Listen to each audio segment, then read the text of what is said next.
Doc on the Run. We help injured runners run. I have a broken toe and I want to compete in 4 weeks. Is it possible? Well, that's what we're talking about today on the Doc on the Run podcast.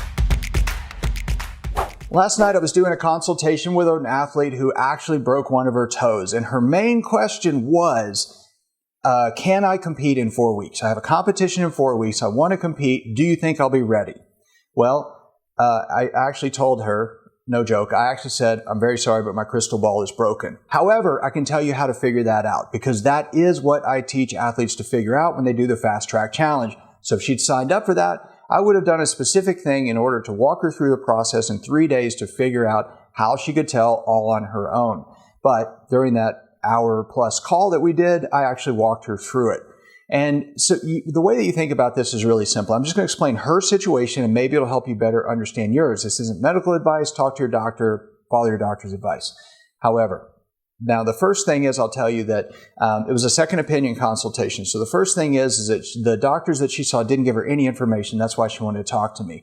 And the questions that she had were really simple. You know, she said, I've got this competition in 4 weeks. I broke the toe yesterday, and I can't even walk right now. Okay, so first of all, if you can't walk, it seems improbable that in only a month you would be able to compete, right?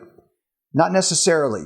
So the first thing is it depends on the fracture. So if the fracture is in a good position, if you're not likely to get arthritis because of where the fracture is, and you can keep it still and calm it down very quickly, then it's actually really probable that you could compete in 4 weeks. The trick is to maintain your fitness while you're waiting during that 4-week period to actually compete. You can't lose all your fitness and then just show up on the starting line in a month.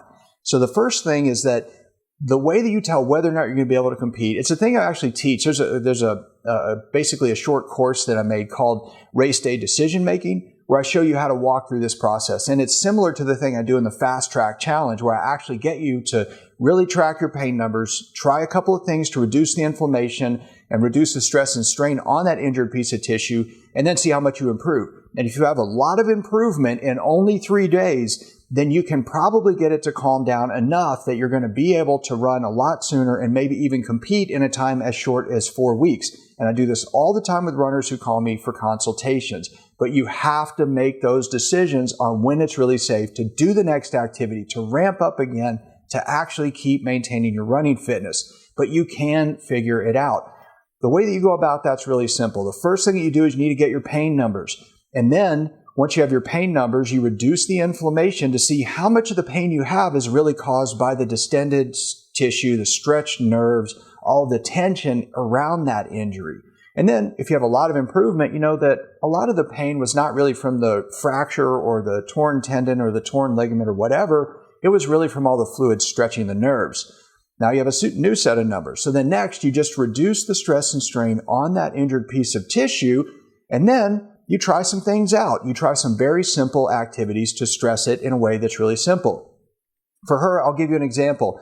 One of the things I did was she was very nervous about it because she had not been able to walk on it at all. So I had her stand up. When she had both feet on the floor, she had no pain. It's a good sign because the day before, she actually did have pain. And so then I just basically said, okay, are you sure your feet are really flat on the floor, that you're not tilting your broken toe away from the floor? And she said, no. So I said, okay, now I want you to stand flat. And then while your feet are flat, I want you to twist and I want you to look over your left shoulder. And when you do that, you basically, as you twist, you tilt the feet. So you turn your right foot up and you evert it so that you're turning your little pinky toe away from the ground. Your other foot's doing the same thing. It's in the opposite direction. So you're pulling your arch up, but you're pushing the pinky toe and the outside of the foot down into the ground.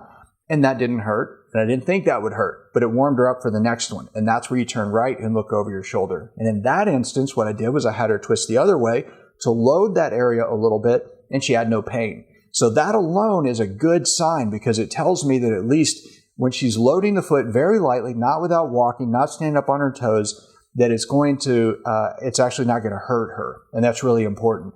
So then we figure out all the stuff, how to stabilize it, how to test it, how to reduce the inflammation, and then try to start adding exercises that will not mess with or injure that injured part. And that's how you get back to competing in only 4 weeks when you have something like a broken toe. Now, if you want to learn the exact process, I do that. You can get it. It's the Fast Track Challenge. You go to docontherun.com/fasttrack. You can sign up, and I'll see you there. Doc on the Run. We help injured runners run.